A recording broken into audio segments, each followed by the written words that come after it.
자, 오늘 함께 은혜 받으실 말씀은 착각에서 벗어나라. 진리가 너희를 자유롭게 하리라. 우리가 살고 있는 이 세상이 우리를 속이는, 우리를 착각하게 하는 그런 환경 속에 우리가 살고 있다 하는 거예요. 그래서 오늘 우리 그리스도인들이 살아가면서 만나게 되는 여러 가지 착각들, 어떤 것들이 있고 우리는 어떻게 해야 되는지 그걸 생각해보는 시간으로 갖고자 합니다. 자, 예수님께서는 진리를 알지니 진리가 너희를 자유롭게 하리라 말씀하셨어요. 근데 여기서 뒤에 내용까지 읽어보면 결국 진리가 누구냐면 예수 그리스도신 겁니다. 그래서 내가 너희를 자유롭게 하면 너희가 참으로 자유할 것이라고 그렇게 말씀하셨어요. 그래서 이 세상 사는데 여러 가지 우리를 속이는 착각들이 있고 또 반면에 진리가 있어서 우리를 그 착각에서 벗어나게 하고 참된 자유인이 되게 하시는 그런 역사가 있는데 그 기준이 바로 예수 그리스도시다 이거예요. 그래서 예수님의 가르치심이 진정으로 우리를 진리로 인도하고 우리를 자유롭게 하는 말씀이다 하는 겁니다. 자, 오늘은 그래서 예수님의 말씀 중에 누가복음에 있는 베다니 시몬의 집에서 일어났던 일을 함께 주제로 생각하고 그리고 이제 추가적인 말씀들을 보려고 합니다. 자, 내용을 보면 한 바리새인이 예수께 자기와 함께 잡수시기를 청하니 이에 바리새인의 집에 들어가 앉으셨을 때에 이렇게 시작이 돼요. 누가복음 7장 36절입니다. 자, 다른 복음서에는 마태 마가복음에는 이 시몬 이 사람을 베다니 나병 환자 시몬이다 이렇게 기록하고 있어요. 그러니까 나병 환자라는 명칭을 또 거기에 추가하는데 그건 뭘 의미하냐면 두 가지 가능성이 있어요. 이 사건 이후에 나병 환자가 돼서 그 사람이 나병 환자로 기억이 되면서 나병 환자 시몬 이렇게 썼을 수도 있고 그렇지 않으면 거꾸로 이전에 나병 환자였는데 예수님께서 고쳐주셔서 그래서 별명으로 남았다.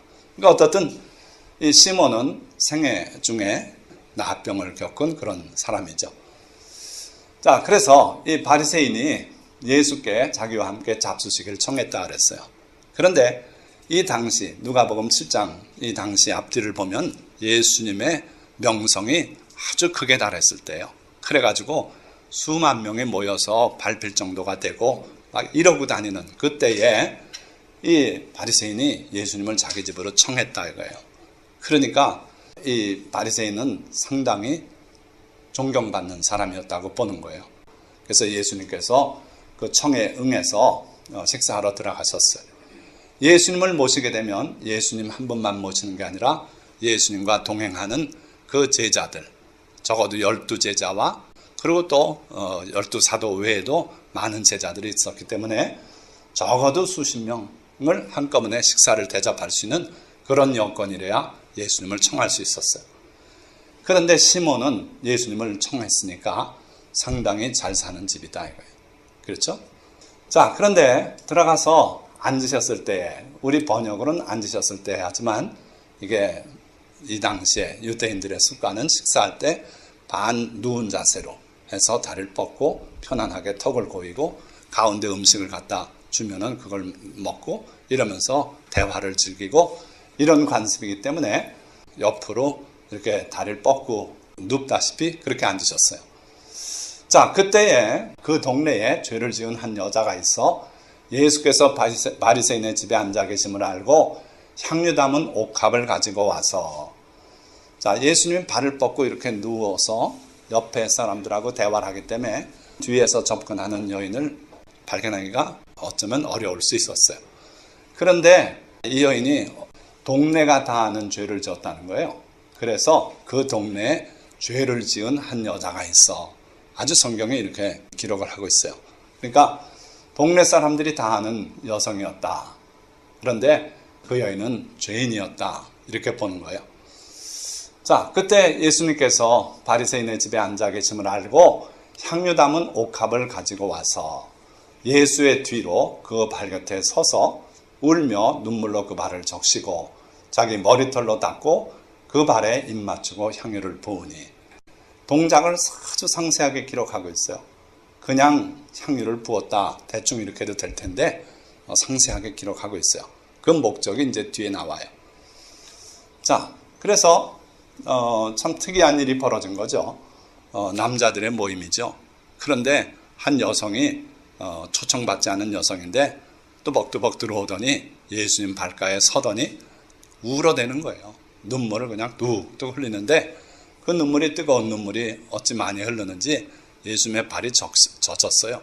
그러니까 이 여인이 또 머리를 풀어서 여기 그림이지만 이렇게 머리털로 예수님의 발을 또 닦아드리고 그리고 그 발에 입 맞추고 향유를 부으니 그러니까 사람들이 다 있는 자리인데 공개적인 자리인데 수십 명이 지금 잔치 분위기인데 거기에 초청받지 않은 여인이 들어와서 주책을 피우고 있는 거예요. 그래서 나중에 다른 복음서에는 그런 얘기가 나오죠. 제자들이 나무라요. 주로 뭘 가지고 나무랐냐면 왜 이 비싼 향유를 허비하느냐. 팔아서 한 300데나리온 받겠는데 300데나리온이면 300일의 임금이니까 10만 원씩 지금 3천만 원. 그러니까 뭐 하는 짓이냐고 가룟 유다가 나서서 책망을 해요. 그때 예수님께서 내 장래를 위해서 이 일을 한 거니 나무라지 마라. 복음이 전파되는 모든 곳에 이 여인의 이야기가 함께 전파될 것이다. 그렇게 기록되어 있죠. 근데 누가복음은 이제 그건 생략됐어요. 어찌됐든 입 맞추고 향유를 부었다. 이렇게 기록이 되어 있어요. 자, 근데 바로 예수님을 청한 그 바리새인 이 분이 예수님하고 제일 가까운 자리에 있지 않았겠습니까? 그 예수를 청한 바리새인이 그것을 보고 마음에 이르되 이 사람이 예수님이 만일 선지자라면 자기를 만지는 이 여자가 누구며 어떠한 자 곧 죄인인 줄을 알았으리라. 근데 예수님이 이분 선지자인 줄 알았는데 아닌 것 같네. 지금 이렇게 의심을 하는 거예요. 왜냐하면 동네가 다 아는 죄인인 여자가 왔고 그리고 거기다 향유를 붓고 눈물 떨구고 머리털로 닦고 별 행동을 다 하고 있는데 예수님은 대화에 심취해서 그들에게 말씀을 가르치시고 이러고 있는 거예요. 그러니까 이 바리새인 생각에는 이 여인은 분명히 죄인인데 예수님께서 그걸 아셔야 될 텐데 모르시니까 저렇게 만지게 두고 대화만 하시는구나 이런 생각을 한 것 같다 이거예요. 에스겔서 18장을 보면 거기 죄에 대한 원리가 두 가지 원리가 나와요. 뭐냐 하면은 범죄한 그 영혼이 죽으리라. 하나님께서 처음엔 속담으로 이야기를 꺼냈습니다. 너희 이스라엘 속담에 아버지가 신 포도를 먹었기 때문에 아들의 이가 시다고 하는 말이 무슨 말이냐. 다시는 그 속담을 쓰지 못하게 할 것이다.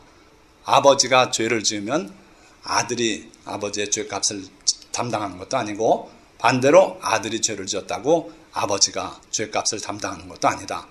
범죄한 그 영혼이 죽을 것이다.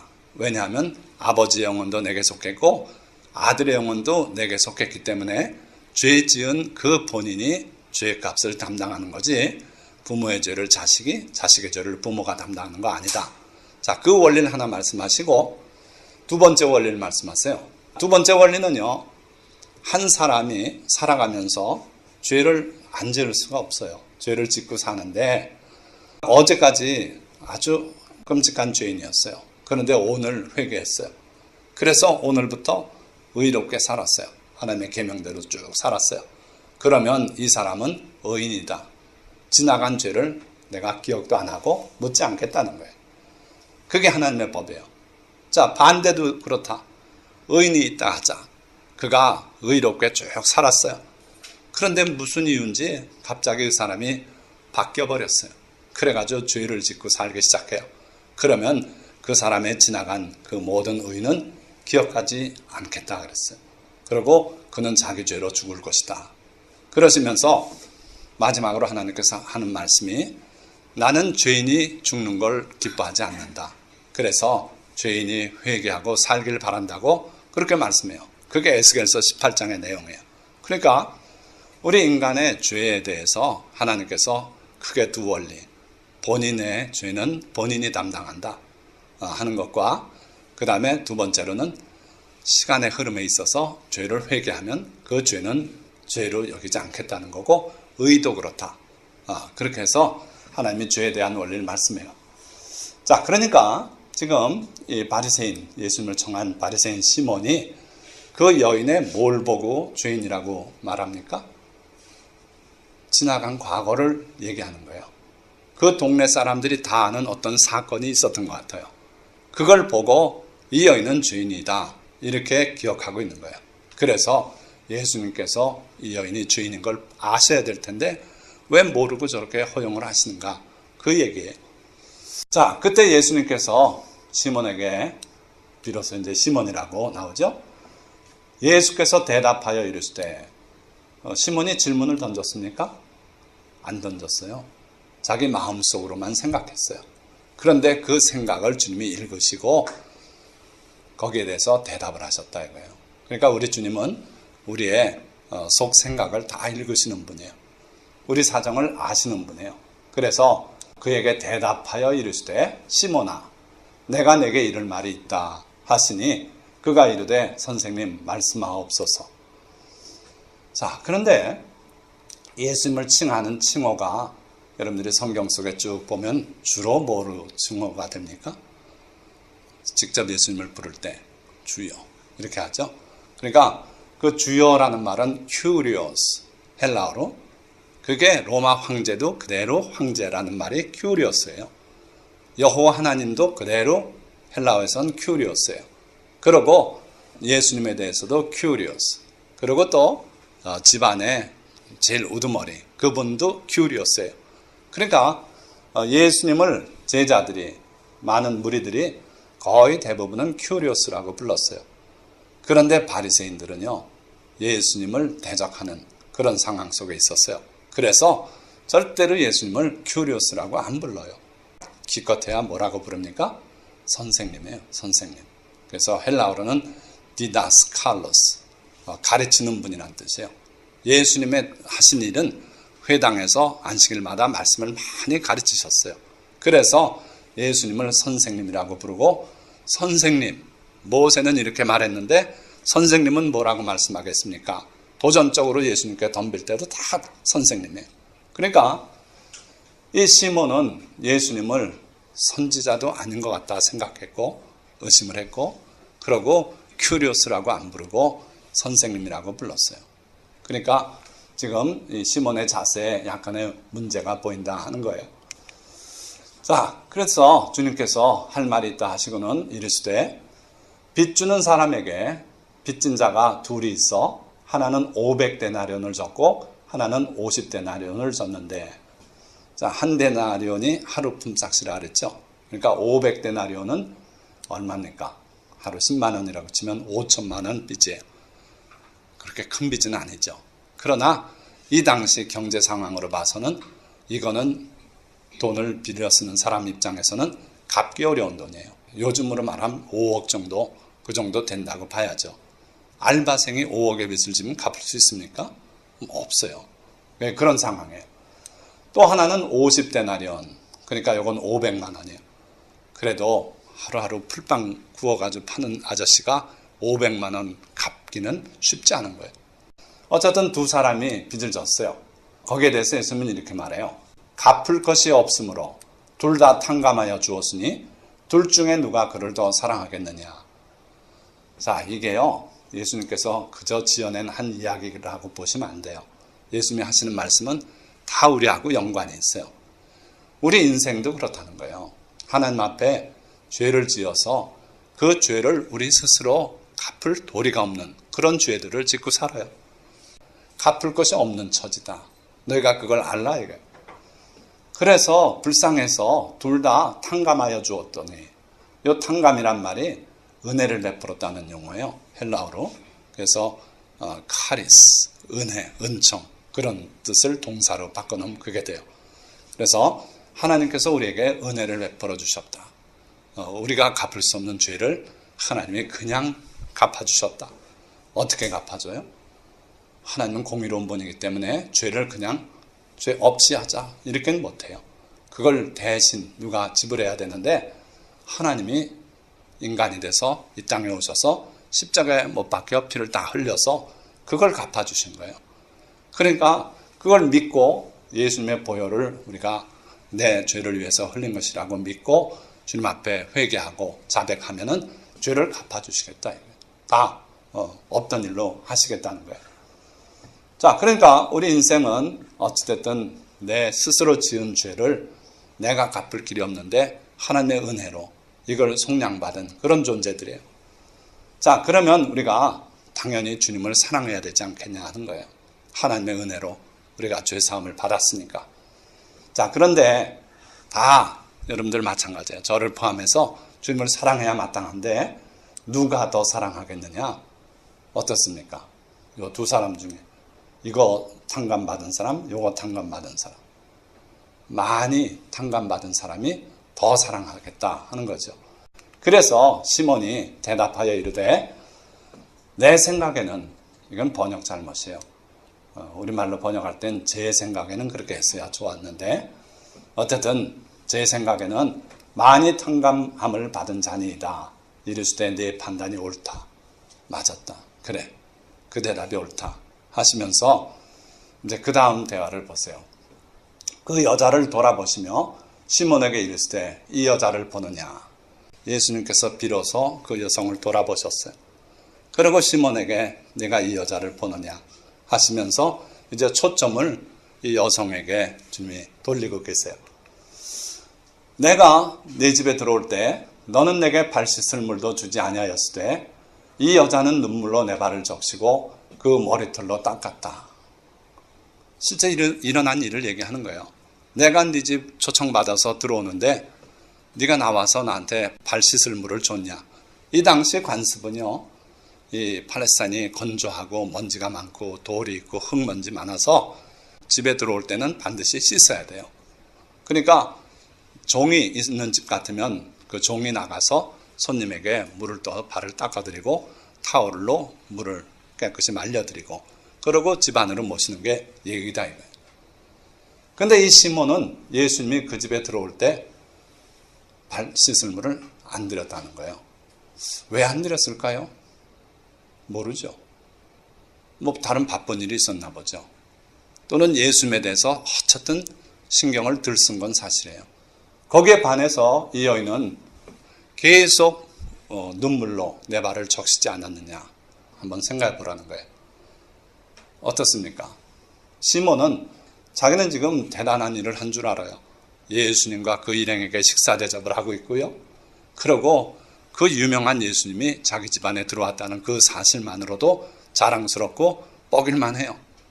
그러나 그렇게 생각했음에도 불구하고 예수님의 대접은 참 결례가 됐죠. 발 씻을 물을 안 드렸다는 거예요. 그러니까 흙먼지 묻은 그 발로 지금 식사 중인 거예요. 참 신뢰를 범했어요. 거기다가 너는 내게 입 맞추지 아니하였으되 그는 내가 들어올 때로부터 내 발에 입 맞추기를 그치지 아니하였으며. 또 유태인들은요, 그 아랍 민족들이 또 되게 그래요. 그 주변 민족들이 서로 만나면 지금도 그렇죠. 이 사람은 끌어안아요 일단. 그러고 키스를 합니다. 키스하는데 입끼리 키스하는 게 아니라 볼에다. 이쪽 볼 저쪽 볼 해가지고 두 번을 키스하고 그래야 이게 인사가 되는 거예요. 성경에도 그래서 사랑의 입맞춤, 거룩한 입맞춤을 하라고 그렇게 돼 있어요. 그러니까 말씀대로 산다면 우리가 교회에 들어오면 저랑 다 같이 이쪽 저쪽 키스를 해야 되는데 이게 이제 그때 관습이고 지금 이제 관습이 달라졌죠. 지금 악수하는 거로 이렇게 대체가 되는데 그나마도 요즘 까먹고 잘 못해요. 자, 그런데 이 사람은 시몬은 예수님께 입맞춤을 안 했어요.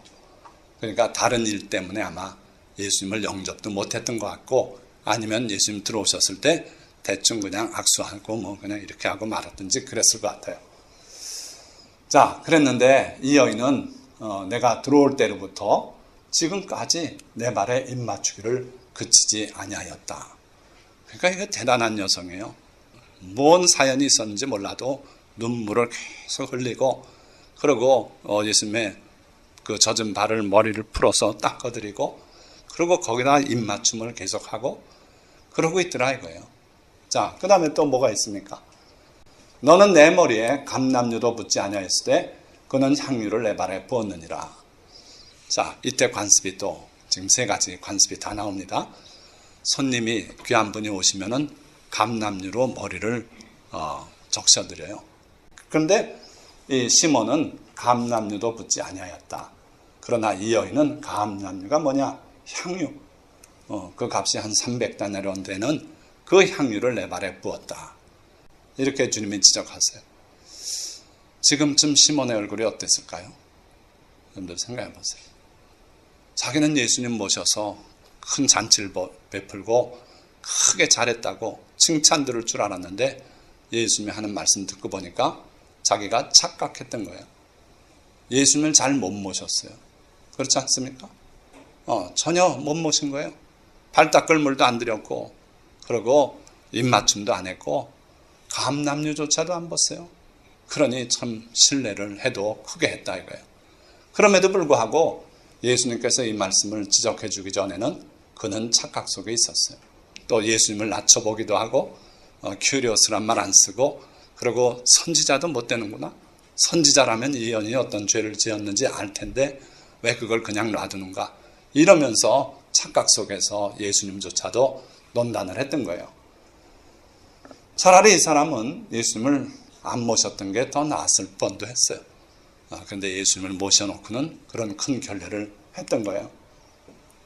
자, 예수님께서 이 여인의 한 일에 대해서 이렇게 말해요. 이러므로 내가 네게 말하노니 그의 많은 죄가 사하여졌도다. 지금 시몬에게 하는 말씀이에요. 너한테 분명히 말하는데 저 여성 다시는 죄인이라고 보지 마라. 그의 많은 죄가 다 사함받았다 하시면서 이는 그의 사랑함이 많음이라. 자, 이게 신학으로는 수수께끼예요. 사랑을 많이 하면 죄가 많이 탕감받는 건가? 아니면은 죄를 탕감받았기 때문에 많이 사랑하는 건가? 그 사랑이 죄 용서의 결과냐 원인이냐 이거예요. 예수님은 여기서 잘 읽어보면 그 사랑함이 죄사함의 원인처럼도 말씀해요. 그런데 이 관계는 사실은 같이 가요. 항상 그래요. 죄사함 받은 사람이 주님을 더 사랑하게 돼 있고 주님을 더 사랑하는 사람을 주님은 그의 허물을 허물로 보지 않겠다고도 약속했어요. 그래서 그 허물이 허물로 보이지 않는 사람은 복되다고 시편은 노래하는 거예요. 그래서 여러분들이 주님을 사랑하시기 바랍니다. 적극적으로 사랑하시기 바라요. 주님 사랑은 어떻게 하는 거라고요? 마음을 다하고 뜻을 다하고 힘을 다해서 주 여호와 너희 하나님을 사랑하라. 있는 걸 다 하는 거예요. 조금 드리고 대충 하고 나머지 시간은 내가 낚시 가고 영화 보러 가고 그거는 주님 사랑이 아니라 그랬어요. 그러니까 주님을 적극적으로 사랑하시길 바라요. 그럴 때 주님은 우리의 허물도 용서하시고 우리가 실수해도 덮어주시고 그렇게 하시겠다는 거예요. 사함을 받은 일이 적은 자는 적게 사랑한다. 주님의 선언이에요. 그래서 이 여인이 지금 나를 사랑하면서 저렇게 향유를 붓고 입 맞추고 눈물을 뿌리고 하는 거 봐라. 많은 죄를 다 사함받았다. 그러니까 다시는 저 여인을 죄인이라고 생각 말라는 거예요. 자, 그리고 드디어 예수님께서 그 여인을 향해서 말씀해요. 이 여자에게 이르시되 내 죄사함을 받았느니라 선언을 하세요. 지금 그 말씀 안 하셔도 이미 사함 받은 겁니다. 지금 시몬에게 그렇게 말씀한 거예요. 그럼에도 불구하고 주님은 항상 공개적으로 그 선언을 내리시길 원해요. 그래서 많은 사람들이 그 자리에 함께 앉아있고 다 보고 있는데 그들 들으라는 거예요. 내 죄사함을 받았느니라 하니까 함께 앉아있는 자들이 속으로 말하되 이가 누구이기에 죄도 사하는가? 이 질문이 2번 던져졌어요.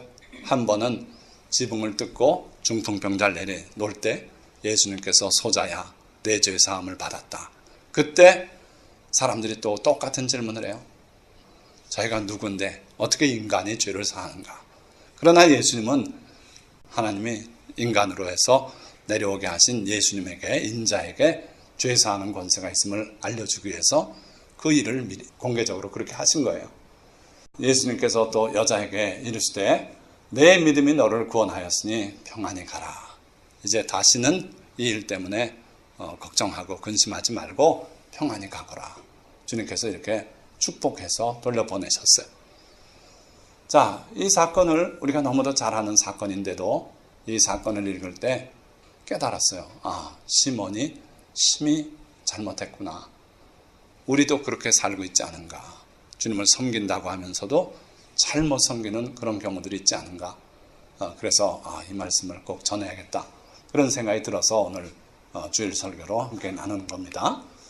자, 시몬이 뭘 착각하고 뭘 망각했는가 한번 되돌아봤으면 좋겠어요. 그의 마음속에 생각하기를 이 여자가 죄인임을 예수님이 선지자라면 분명히 아셔야 할 텐데 그렇게 생각했죠.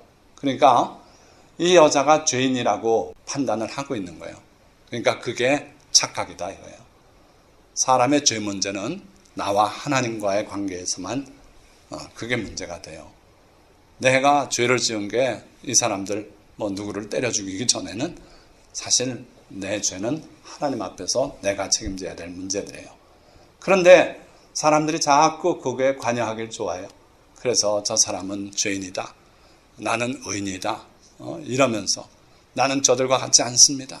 하나님, 저는 일주일에 3번 금식하고요.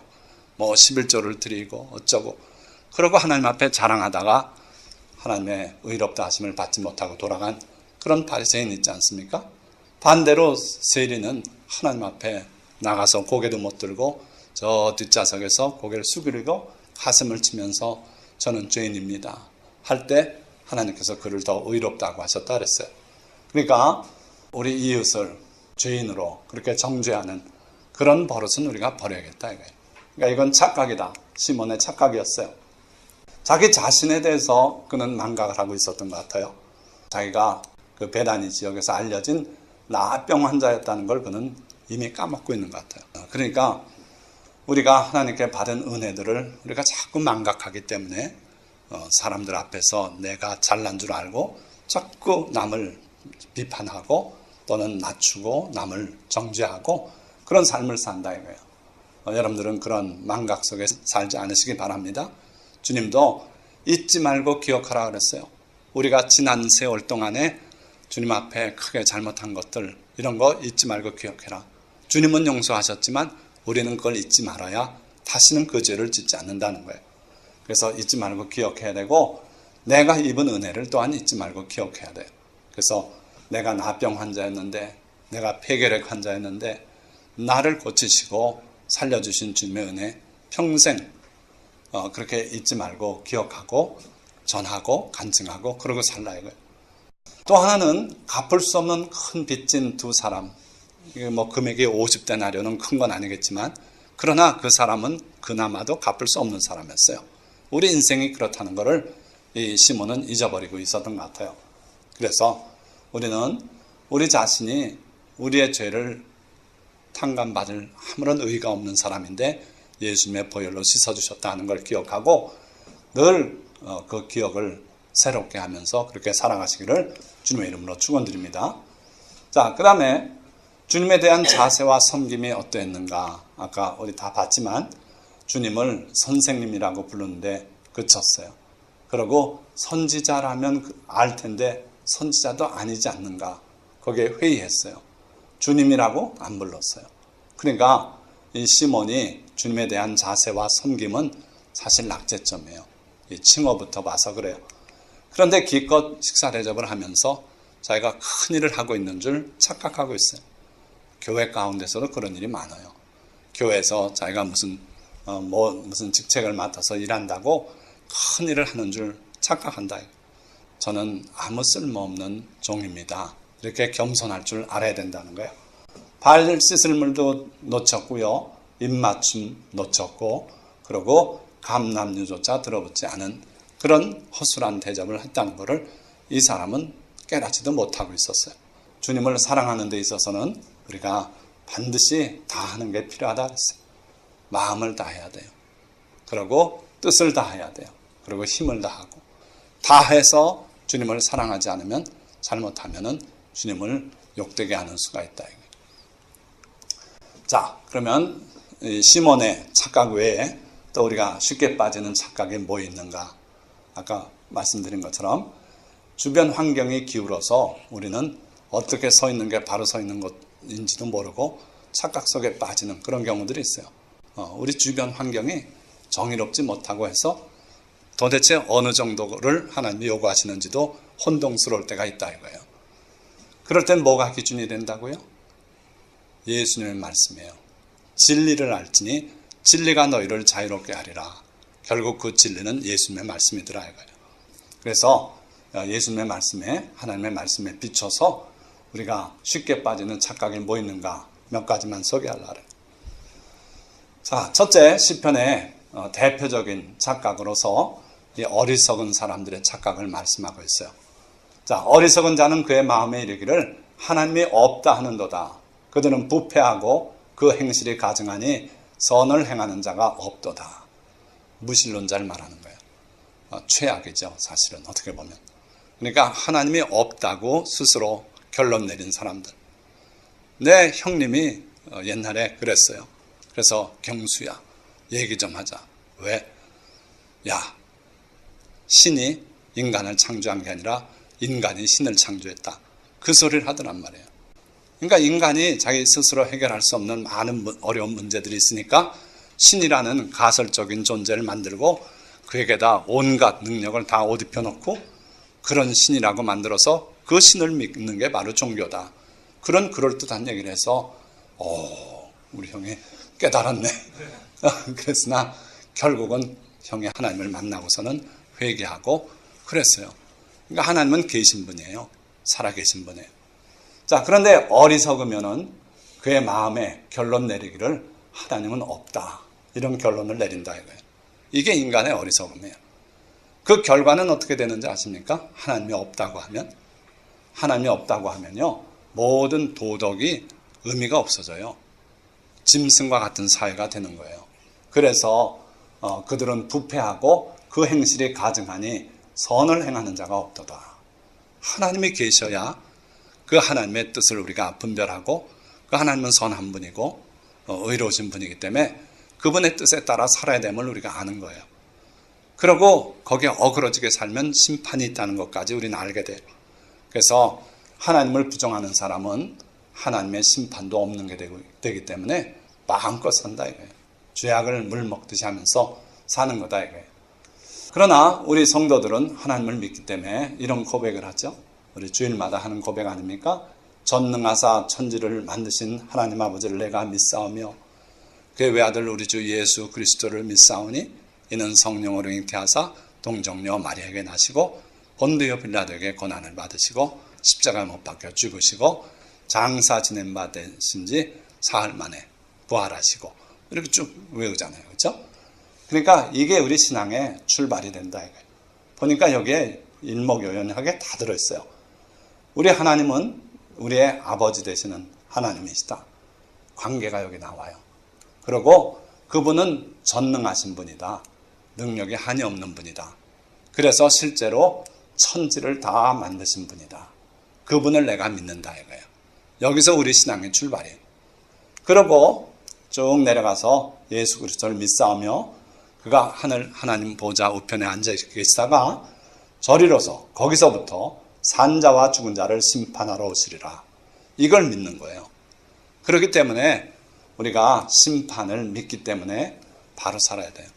자, 여기에 스가랴서 주님께서 스가랴 선지자를 통해서 예수님의 모습이 어떤 분인지를 많이 알려주셨고 그리고 많은 환상을 통해서 하나님의 뜻을 보여주셨어요.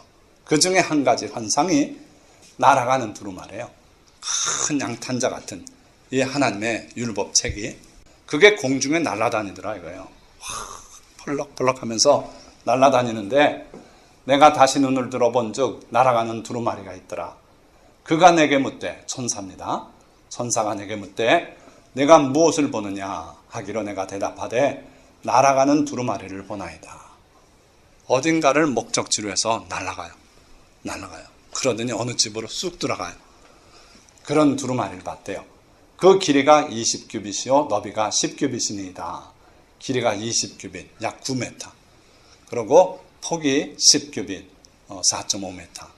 거기에 작은 글씨로 기록됐는데 성경 말씀이 거기 다 기록되어 있는 거예요. 모세오경이. 자, 그 정체가 뭐고 목적이 뭐냐. 그가 내게 이르되 이는 온 땅 위에 내리는 저주라. 도둑질하는 자는 그 이쪽 끌레로 끊어지고 맹세하는 자는 그 저쪽 끌레로 끊어지리라. 이게 바로 저주다 이거예요. 율법이 저주를 담고 있다. 신명기 28장 보면 축복의 앞에 한 3분의 1, 3분의 2는 저주예요.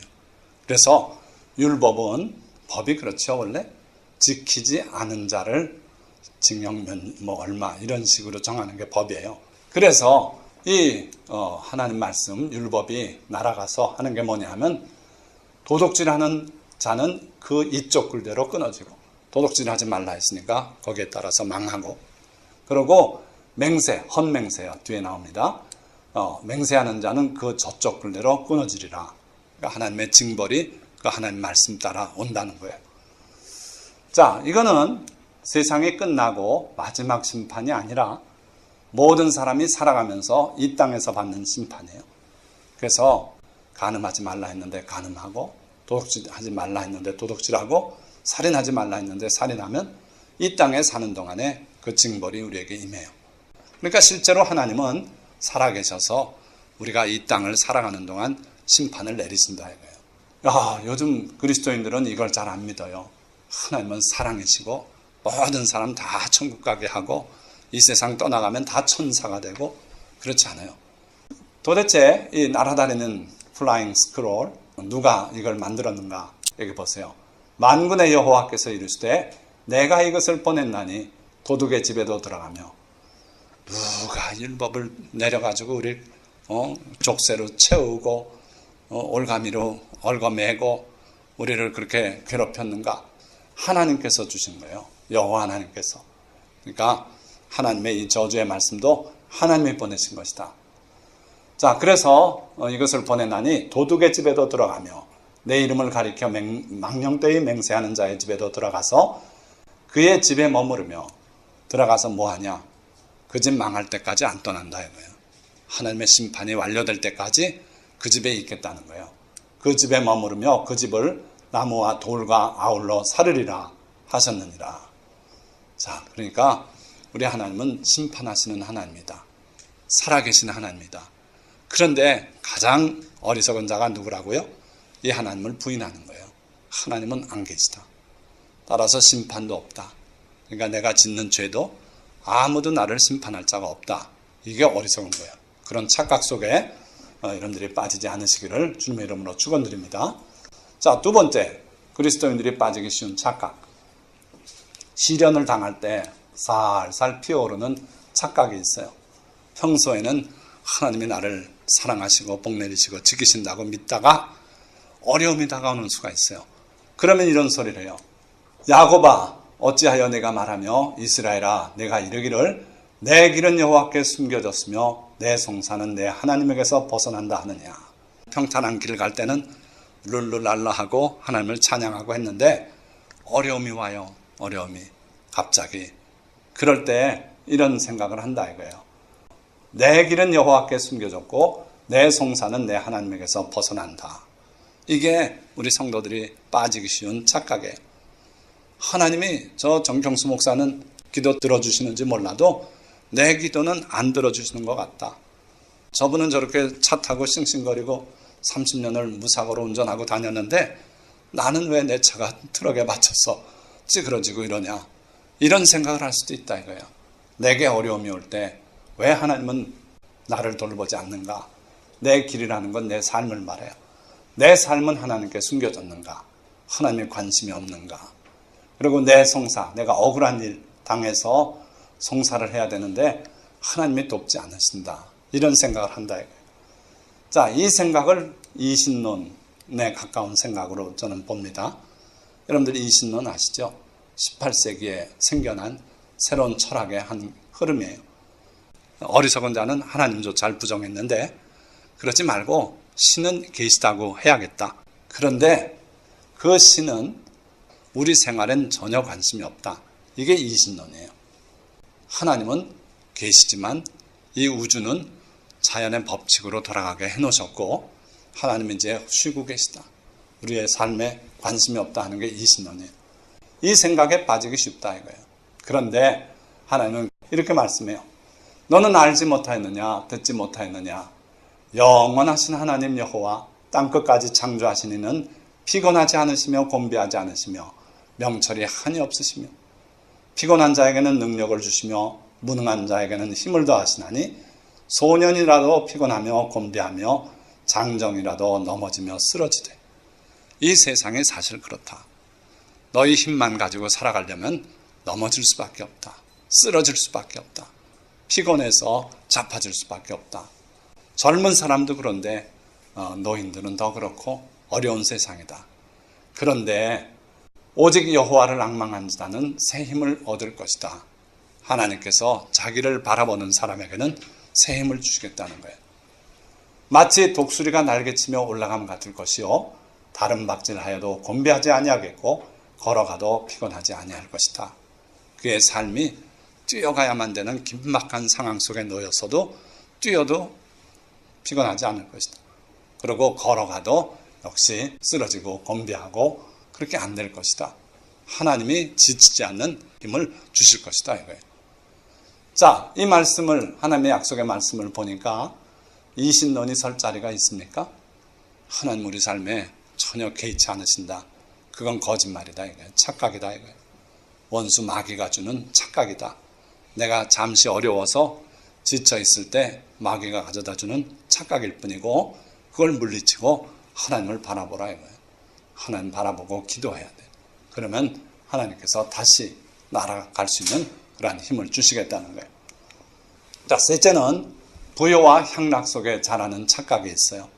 어려울 때 오는 착각이 있었고요. 그렇죠? 또 하나님이 없다고 하는 가장 근본적인 착각이 있고 세 번째 착각은 잘 될 때 오는 착각이에요.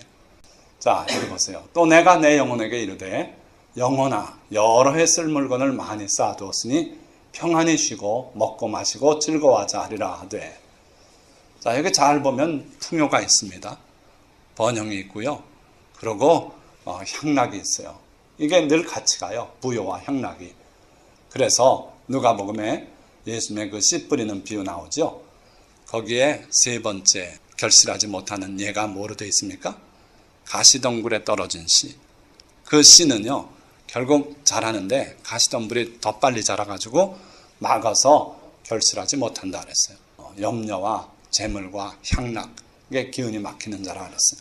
그래서 우리가 재산이 늘고 이 정도면 더 이상 안 벌어도 되겠다 하는 재산이 쌓여 있거들랑 그때부터가 위기예요.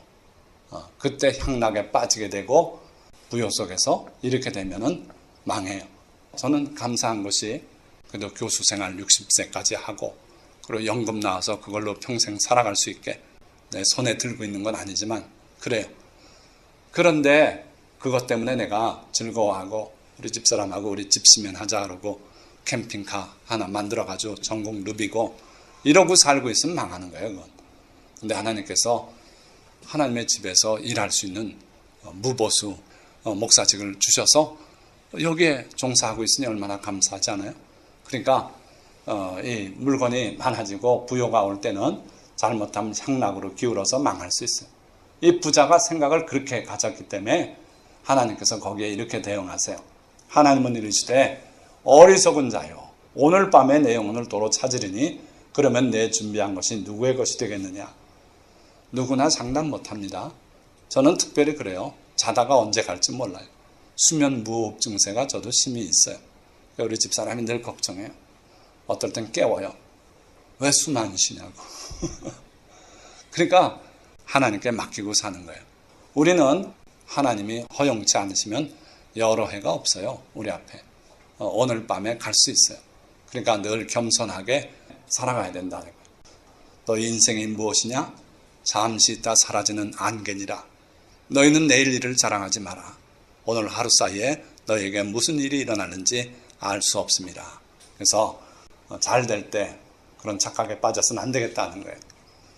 자, 심지어 재산이 있을 때 자기가 그걸 다 벌었다고 그런 사람들이 있어요. 그러나 내가 마음에 이르기를 내 능력과 내 손의 힘으로 내가 이 재물을 얻었다 말할 것이라. 내 하나님 여호와를 기억하라. 내 하나님 여호와를 기억하라. 그가 내게 재물 얻을 능력을 주셨습니다. 설령 여러분들이 부자가 됐을 때 내 능력으로, 내 지혜로, 내 힘으로 이걸 벌었다고 그렇게 생각하지 말라는 거예요. 하나님께서 여러분들에게 건강을 주셨기 때문에 그 일을 할 수 있었고, 하나님이 도둑을 막아주셨기 때문에 그게 유지될 수 있었고, 하나님이 성을 지키지 않은 파수꾼의 경성하며 허사라 그랬어요. 우리 대한민국도 하나님이 지켜주시니까 이렇지, 하나님이 보호의 손길을 걷어가시면은 잿더미가 되고 그럴 수도 있다는 거예요. 그래서 여러분들이 늘 깨어서 하나님을 의지하고 하나님을 바라보고 겸손하게 살아가셔야 된다 이겁니다. 자, 네 번째로 마지막 교회 라오디게아 교회의 착각을 잠깐 돌아보려고 해요. 예수님께서 요한계시록에서 7개 교회 사자들에게 편지하라 그러셨죠. 제일 먼저 에베소 교회 사자에게 편지하라. 쭉 해서 마지막이 라오디게아 교회 사자에게 편지하라. 에베소 교회가 초대교회 모습이고 라오디게아 교회 7번째 교회가 마지막 말세 때 교회 같아요. 그래서 마지막 시대, 우리 지금 살고 있는 이 시대에 교회가 어떤 착각 속에 살고 있는가, 이걸 잘 보여주고 계세요. 자, 첫째, 내가 이같이 미지근하여 뜨겁지도 아니하고 차지도 아니하니 내 입에서 너를 토하여 버리리라. 주님은 우리의 신앙이 뜨뜻 미지근하다고 책망하시는 거예요. 많은 교회가 그래요. 우리의 신앙이 더 뜨겁기를 주님은 바라세요. 그런데 뜨뜻 미지근해서 안 믿는 건 아니고 믿기는 하는데 그러고 믿고 있다 이거예요.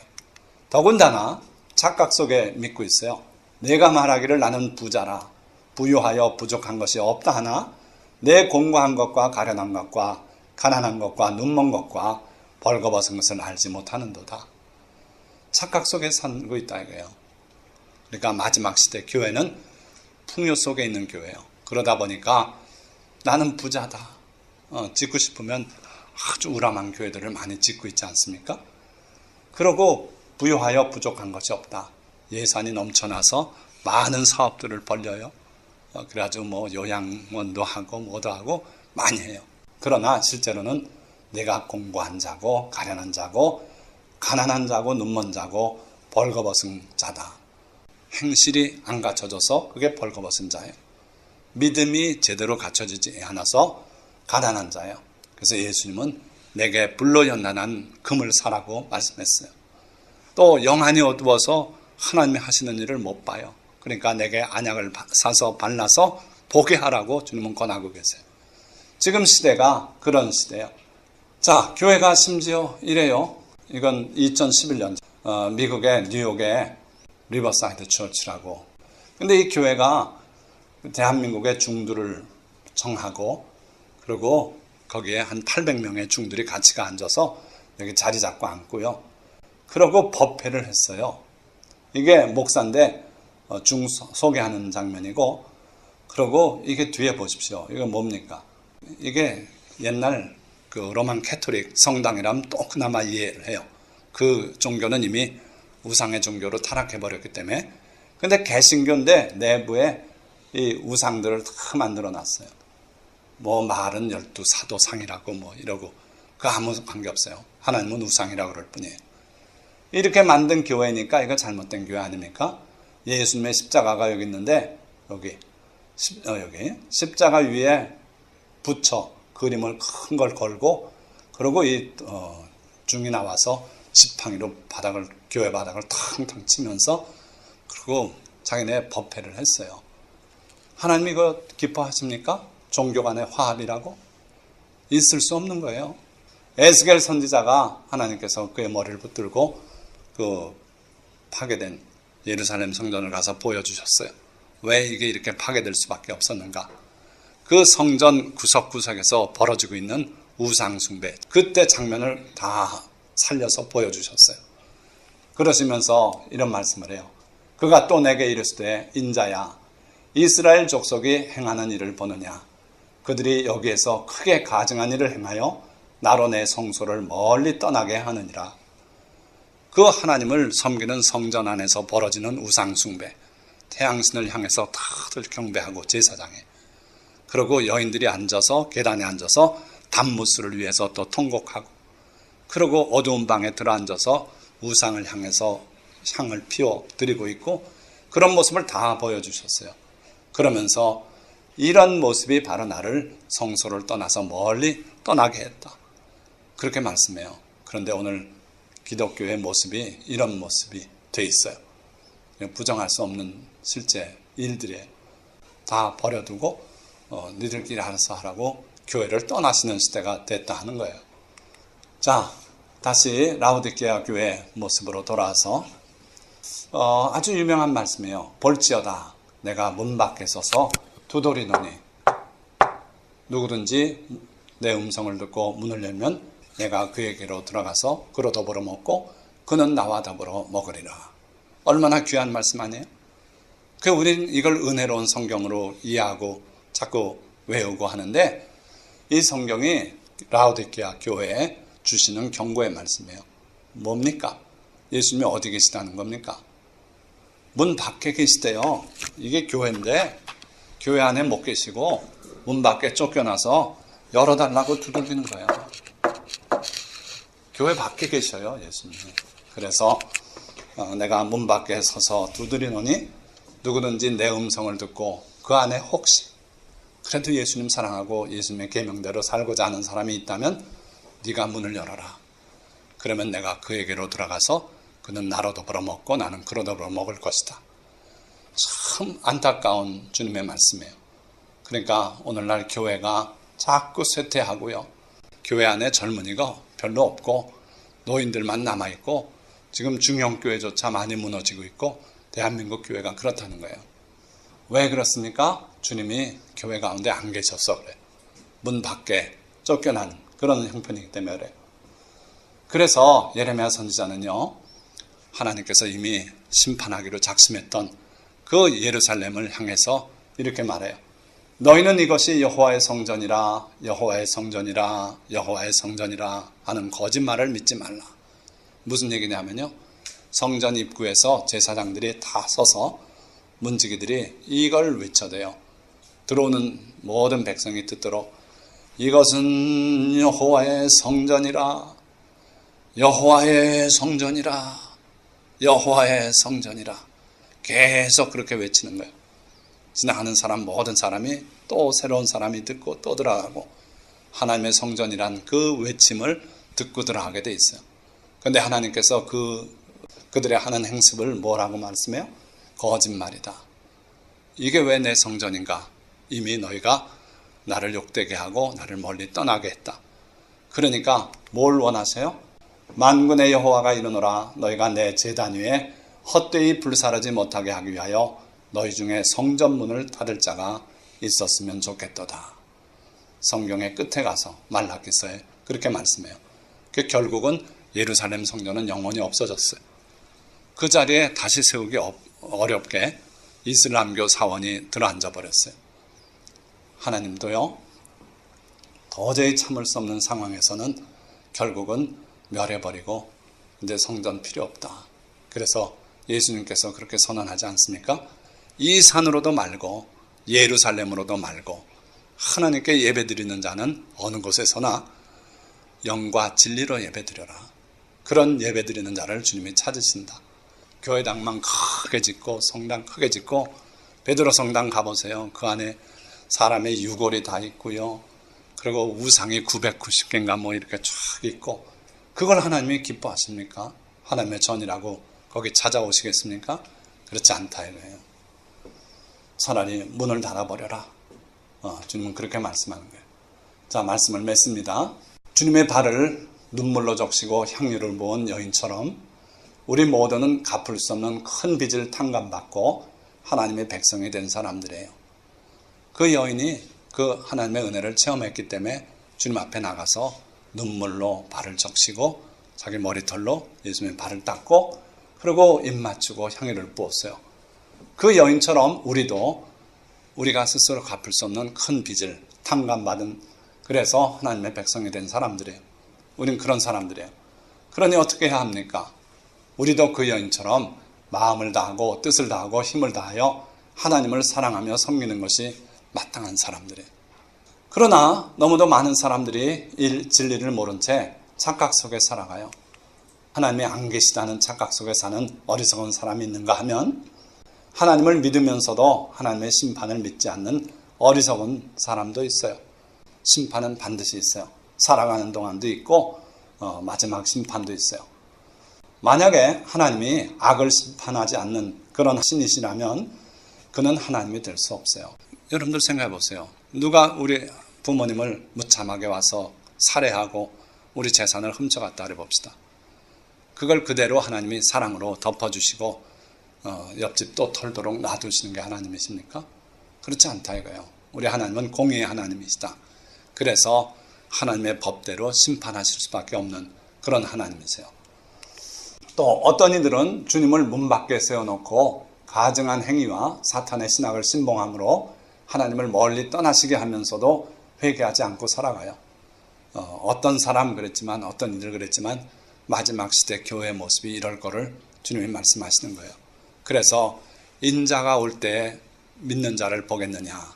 주님은 누가복음에 분명히 예고하셨어요. 예수님이 다시 올 때는 이 땅에 믿는 자를 보기 어렵겠다. 진짜 보기 어렵겠다. 그러니까 교인들은 남아있을지 몰라도 참으로 주님을 바로 믿는 사람들이 그렇게 적을 것이다 말씀하는 거예요.